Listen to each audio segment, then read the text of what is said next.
বন্ধুরা, health support Bangla চ্যানেলে আপনাদের আন্তরিক স্বাগত। আমাদের শরীরের ভেতরেই রয়েছে একজোড়া অঙ্গ যারা নীরব কর্মীর মতো প্রতিদিন প্রায় 200 লিটার রক্ত পরিশোধন করে চলেছে, আমাদের কিডনি। কিন্তু এই অত্যন্ত গুরুত্বপূর্ণ অঙ্গটি যখন সমস্যায় পড়ে তখন তা প্রায়শই নীরবে ঘটে। আজ আমরা বৈজ্ঞানিক প্রমাণের ভিত্তিতে জানব কিভাবে শরীরের এই নীরব প্রহরীদের সুরক্ষিত রাখা সম্ভব।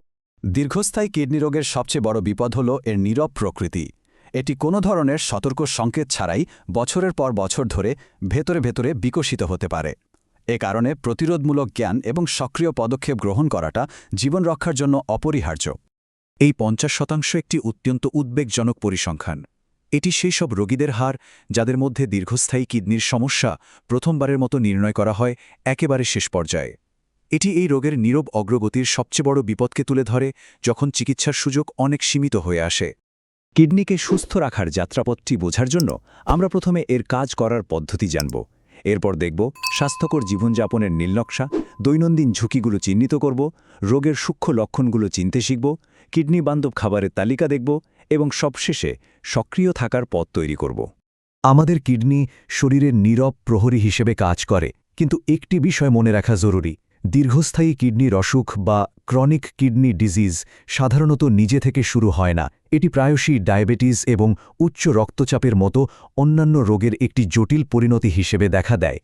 সহজ কথায়, ক্রনিক কিডনি ডিজিজ হল সময়ের সাথে সাথে কিডনির কার্যক্ষমতা ধীরে ধীরে কমে যাওয়া। এটি কোনো প্রাথমিক রোগ নয়, বরং এটি ডায়াবেটিস, উচ্চ রক্তচাপ বা জিনগত কারণের মতো অন্তর্নিহিত স্বাস্থ্য সমস্যার একটি সেকেন্ডারি জটিলতা। যেহেতু কিডনির সমস্যা মূলত অন্যান্য রোগ থেকে তৈরি হয়, তাই এর প্রতিরোধের ভিত্তি হল একটি সামগ্রিক স্বাস্থ্যকর জীবনযাত্রা। এখন আমরা সেই অভ্যাসগুলোর দিকে নজর দেব যা কিডনিকে সারা জীবন সুস্থ রাখতে পারে। কিডনি স্বাস্থ্যের 5টি মূল ভিত্তি রয়েছে। পর্যাপ্ত জলপান কিডনিকে রক্ত থেকে বর্জ্য এবং বিষাক্ত পদার্থ কার্যকরভাবে সরাতে সাহায্য করে। সুষম পুষ্টি কিডনির ওপর কাজের চাপ কমায়। নিয়মিত ব্যায়াম রক্ত সঞ্চালন উন্নত করে এবং রক্তচাপ নিয়ন্ত্রণে রাখে, যা কিডনির জন্য অত্যন্ত জরুরি। পর্যাপ্ত ঘুম শরীরকে কোষীয় স্তরে মেরামত ও পুনরুদ্ধারের সুযোগ দেয়, আর মিষ্টি জাতীয় খাবার সীমিত করলে রক্তের শর্করার মাত্রা নিয়ন্ত্রণে থাকে, যা কিডনি রোগের অন্যতম প্রধান কারণ, ডায়াবেটিস প্রতিরোধ করে। লবণের ক্ষেত্রে প্রস্তাবিত এবং বাস্তব গ্রহণের মধ্যে একটি বিশাল ব্যবধান রয়েছে। বিশ্ব স্বাস্থ্য সংস্থার সুপারিশ অনুযায়ী দৈনিক 5 গ্রাম লবণ গ্রহণ করা উচিত, কিন্তু ভারতে এর গড় পরিমাণ প্রায় 12 থেকে 14 গ্রাম। এই অতিরিক্ত সোডিয়াম শরীরে জল ধরে রাখে, যার ফলে রক্তের পরিমাণ ও চাপ দুটোই বেড়ে যায়। এই বর্ধিত রক্তচাপ সরাসরি কিডনির ক্ষুদ্র রক্তনালী ছাঁকনি বা গ্লোমেরুলির ওপর প্রচণ্ড চাপ সৃষ্টি করে এবং সময়ের সাথে সাথে সেগুলোকে স্থায়ীভাবে ক্ষতিগ্রস্ত করে। স্বাস্থ্যকর জীবনযাত্রার পাশাপাশি আমাদের দৈনন্দিন জীবনে এমন কিছু সাধারণ জিনিস রয়েছে যা কিডনির জন্য নীরব ঘাতক হিসেবে কাজ করতে পারে, প্রায়শই কোনো তাৎক্ষণিক লক্ষণ ছাড়াই। এটি একটি গুরুত্বপূর্ণ সতর্কবার্তা। চিকিৎসকের পরামর্শ ছাড়া ওভার দি কাউন্টার বা দোকান থেকে কেনা ব্যথানাশক ওষুধের বিষ-কন্ট্রোল ব্যবহার কিডনির ক্ষতির একটি অন্যতম প্রধান কারণ। এগুলি সাময়িক আরাম দিলেও দীর্ঘমেয়াদে কিডনির কার্যক্ষমতা নষ্ট করে দিতে পারে। এই তালিকায় থাকা প্রতিটি জিনিস, সাধারণ ব্যথানাশক থেকে শুরু করে ওজন কমানোর পিল এবং স্টেরয়েড পর্যন্ত, কিডনির জন্য বিষাক্ত বা নেফ্রোটক্সিক হতে পারে। তাই চিকিৎসকের তত্ত্বাবধান ছাড়া এগুলোর কোনোটি ব্যবহার করা উচিত নয়। একটি বাস্তব ঘটনার দিকে নজর দেওয়া যাক। একজন তরুণ স্বাস্থ্য সচেতন ব্যক্তি, যিনি পেশিবহুল শরীর তৈরির জন্য নিয়মিত জিমে যেতেন। তার লক্ষ্য ছিল শারীরিক দক্ষতার শীর্ষে পৌঁছানো। পেশি বৃদ্ধির প্রক্রিয়াকে দ্রুত করার জন্য তিনি অ্যানাবলিক স্টেরয়েড ব্যবহার শুরু করেন। কিছু ফিটনেস উৎসাহীদের মধ্যে এটি একটি পরিচিত কিন্তু বিপজ্জনক প্রবণতা। এর পরিণতি ছিল ভয়াবহ। স্টেরয়েড ব্যবহারের ফলে তার এক ধরনের নেফ্রোপ্যাথি দেখা দেয়, যা তার কিডনিকে সম্পূর্ণরূপে বিকল করে দেয়। এই ঘটনাটি একটি জোরালো অনুস্মারক যে দ্রুত ফলাফলের জন্য নেয়া কোনো শর্টকাট স্থায়ী ক্ষতির কারণ হতে পারে। এখন আমরা কিডনির সমস্যার সেই সব সূক্ষ্ম লক্ষণগুলো চিনতে শিখব। গুরুত্বপূর্ণ বিষয় হল, এই সংকেতগুলি প্রায়শই খুব সাধারণ হয় এবং রোগের একেবারে শেষের দিকে প্রকাশ পায়, যখন কিডনির অনেকটা ক্ষতি হয়ে গেছে।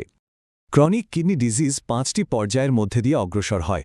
লক্ষণীয় বিষয় হল, সাধারণত তৃতীয় পর্যায়ে বা তার পরেই লক্ষণগুলো স্পষ্ট হতে শুরু করে। এর আগে অর্থাৎ প্রথম ও দ্বিতীয় পর্যায়ে রোগটি প্রায় উপসর্গহীন থাকতে পারে। কিডনির কার্যক্ষমতা কমে যাওয়ার কিছু সতর্ক সংকেত হল ক্রমাগত ক্লান্তি, ক্ষুধামান্দ বা অনিয়ন্ত্রিত রক্তচাপ, প্রস্রাবে ফেনা থাকা প্রোটিন লিকেজের লক্ষণ হতে পারে।